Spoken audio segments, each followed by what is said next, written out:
안녕하십니까. 해커스 생활 스포츠 지도사 노인 채용론 강사 안승기입니다. 자, 노인 채용론 같은 경우는 크게 5강으로 나눠져 있고요. 첫 번째 챕터가 노인이 늙어가는 과정, 노인의 특성과 과정. 두 번째 챕터가 노인들이 운동을 했을 때, 늙어가는 노인들이 운동을 했을 때 운동 효과가 어떻게 되느냐. 세 번째가 그럼 운동 프로그램을 어떻게 작성할 것이냐. 네 번째는 노인들은 이제 노화가 있기 때문에 질환이 같이 많이 있죠. 특정 질환을 가지고 있을 때 어떻게 운동을 해야 되느냐. 질환별 운동 프로그램, 맞춤 운동 프로그램에 대해서 이제 나오고, 자, 5번째. 운동 지도법. 크게 5챕터로 나눠져 있고, 가장 많은 빈도수가 나오는 챕터는 33%가 이 챕터 3 운동 프로그램 작성에서 나오기 때문에 이 부분을 공부를 많이 하시면 30%는 맞출 수 있겠죠. 그리고 나머지 파트는 균등하게 한 19%에서 13%까지 적게는, 지도법이 제일 빈도는 적긴 해요.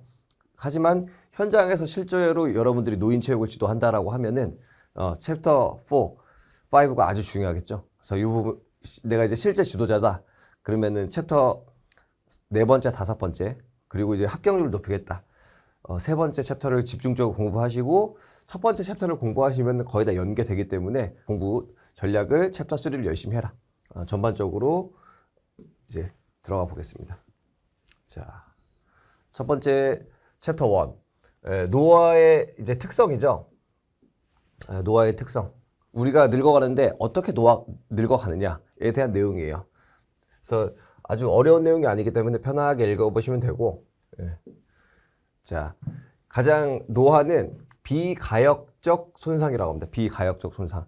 가역적이라 하면은 다시 돌아간다. 인체는 항상성이라고 해서 근육을 늘려놓으면은 시간이 지나면 원래 길이대로 다시 돌아와요.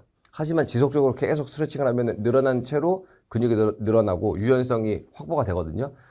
그 부분을 이제 항상성 또는 가역성이라고 하는데, 비가역성. 한번 늘려놓으면 돌아오지 않는 거야. 세포가 한번 늙었더니 다시 돌아오지 않는 거지. 그래서 지속적으로 나빠집니다. 그래서 사망 확률이 높아지는 과정을 노화의 과정이라고 하고요. 생리적 기능도 감소하고, 또 질병에 대한 감수성도 증가하고, 또 스트레스에 대해서 적응 능력이 떨어지는 게 일반적으로 얘기하는 노화라고 할 수 있습니다. 자, 노화는 크게 3가지로 나눠지는데, 일반 노화, 병적 노화, 또 성공적 노화로 학자들이 분류를 하고 있습니다. 일반 노화 같은 경우는 이제 생물학적으로 신체적 기능이 떨어진다고 보면 됩니다. 그래서 뭐 정상적인 노화에서도 적응력이 상실이 되고 질병이 생기고 신체적 손상 등이 발생하는 일반적인 노화가 볼 수 있고, 병적 노화 같은 경우는 특정 질병이 유전적으로 취약하거나 신체 장애와 죽음을 유도하는 부정적인 생활 방식으로 인해서 병이 생기는 것을 병적 노화라고 할 수 있습니다. 당연히 술 많이 먹고 잘 안 자고 또 식이가 제대로 안 되고 스트레스를 많이 받으면 병에 걸릴 수 있겠죠. 그래서 병적 노화 2번째로 볼 수 있고, 3번째는 우리가 아프지 않고 오래 침대에서 오래 누워서 사는 것보다 건강하게 9988이라고 하죠. 99세까지 팔팔하게 살자라고 하려면 성공적 노화가 있어야 된다. 성공적 노화는 과거와 현재를 수용하고 죽음을 받아들이며 동시에 삶의 의미나 목적감을 잃지 않고 정신적으로 성숙해지고, 그래서 몸만 나빠지는 게 아니라 우리 노인 체육에서는, 모든 생활 체육에서는 3가지 기본 요인이 있어요. 사, 생, 심. 사회적인 건강, 생리학적인 신체라고 볼 수 있죠. 신체. 그 다음에 심리적 건강. 이 3가지가 가장 기본 요인이라고 볼 수 있어요. 그래서 성공적인 노화는 사생심이 다 건강해야 된다라고 요약할 수 있습니다. 그래서 우리 노인 체육 지도자는 노인들이 성공적인 노화로 갈 수 있게 도와주는 지도자, 운동만 가르치는 사람이 아니에요. 바른 삶을 살고 잘 마무리할 수 있게 도와주는 지도자라고 볼 수 있습니다.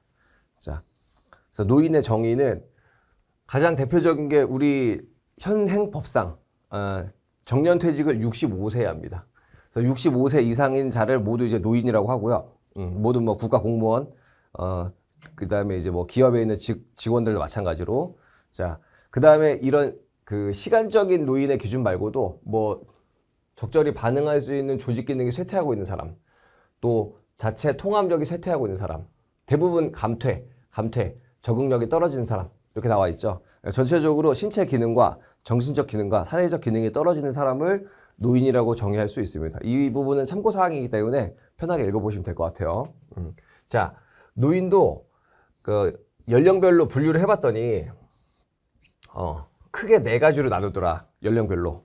자, 65세 요즘 어르신들 퇴직하시거든요.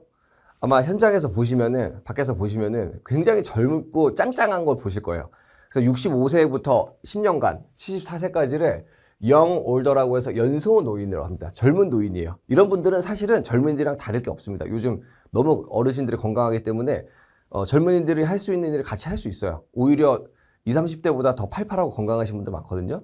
그래서 저는 개인적으로 75세로 또는 70세로 정년을 연장해야 된다고 주장을 하는데 너무 젊기 때문이에요. 우리가 어르신들이 70대 후반에서 80대 초반까지 사시거든요. 평균 연령을. 거의 65세에 은퇴하면 15년에서 20년을 특정 일을 못하고 사시기 때문에 사회적 문제가 되고 있죠. 그래서 연소 노인, 아주 젊은 노인이다 라고 할 수 있고요.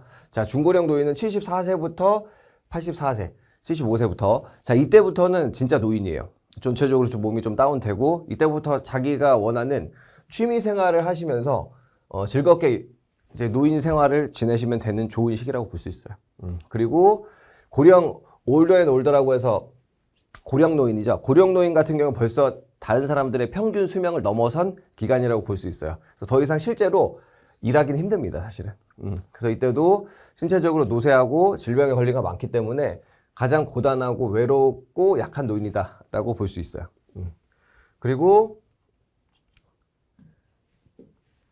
마지막 초고령 노인 같은 경우는 100세 이상이죠. 한 세기를 사셨기 때문에 뭐 이제 국가가 달라질 수 있고 세상이 달라진 시기를 다 보신 시기고 이때는 뭐 신체적 움직임이 없고 인체 조직기관이 더 이상 기능하지 않는 노인이라고 정의를 합니다. 그래서 100세 시대라고 해서 지금 평균 수명이 계속 늘어나는데 노인도 크게 이렇게 4가지로 분류할 수 있다라고 볼 수 있습니다. 자, 그리고 이 부분은 좀 중요합니다. 이 부분. 이 개념을 정확히 알고 가셔야 돼요. 역연령이라고 하면은 출생 횟수. 아까 위에서 분류한 것처럼 이제 내가 그 몇 년을 살았느냐라고 하는 이제 출생 실제 횟수고 기능적 연령이라고 하는데 우리 흔히 방송에서도 그렇고 많이 보셨을 거예요. 실제 나이는 70대인데 신체 나이가 20대다. 몸짱이 할머니가 나와가지고 신체 나이가 20대다. 인바디 해봤더니 의사 선생님이 이분은 신체적 나이가 20대입니다라고 합니다. 그 부분을 기능적 연령이라고 합니다. 기능적 연령. 다른 말로는 신체 연령이라고 하고 그만큼 젊은이들처럼 신체적인 퍼포먼스나 정신적으로 건강하시다고 볼 수 있죠. 그 다음에 비슷한 맥락인데 신체적인 연령을 또 생리적 연령이라고 볼 수도 있고요. 심리적 연령도 있죠. 그래서 아이였다가 성인이 되고 다시 노인이 되면은 다시 어린아이가 된다고 하죠. 내가 몸이 약해지고 사회적으로는 자존감이 떨어지기 때문에 자꾸 누군가에게 기대하게 됩니다. 그래서 심리적 연령. 이 부분도 다시 노화가 당연히 될 수 있겠죠. 그리고 역시 사회적 연령도 있다. 사회적으로 수행해야 되는 역할에 대해서 자꾸 이제 규범이 있는 거죠. 그래서 옛날 같은 경우는 노인의 이제 지혜를 배우고 젊은이들이 노인을 공경하고 했었는데 요즘 세상이 많이 달라졌죠.